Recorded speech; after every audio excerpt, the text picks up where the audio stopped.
Alors Alpine perd son pilote de réserve. Bon, Hirakawa a signé chez As. En même temps, il est japonais. J'ai envie de dire, Toyota soutient As. Techniquement, c'est pas illogique qu'il rejoigne As du coup. On se demande d'ailleurs ce qu'il foutait chez Alpine.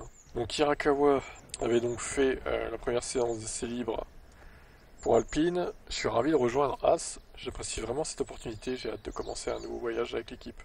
Je conduirai ma première séance FP1 à Bahreïn. Donc pour moi, d'avoir piloté lors de 2 week-ends de course consécutifs est excitant. J'ai hâte d'arriver à Bahreïn. Alors en plus, il va pouvoir directement comparer la As et l'Alpine, voir un peu, il va dire à As comment il est l'Alpine, etc. quoi. C'est un beau move de leur part.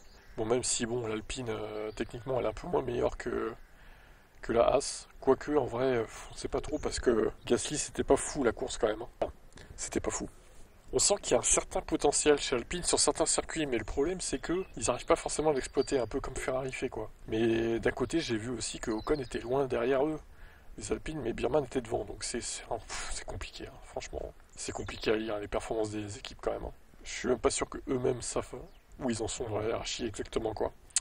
Bon bref, il est content de rejoindre As et puis il va rouler à Bahreïn en FP1, il sera content de pouvoir comparer les deux, et il va pouvoir dire ça à As. Et ils vont pouvoir évoluer éventuellement pour trouver des idées hein, que Alpine aura eu potentiellement. C'est pas mal. Bon bah Alpine, encore les dindons de la farce, une fois de plus.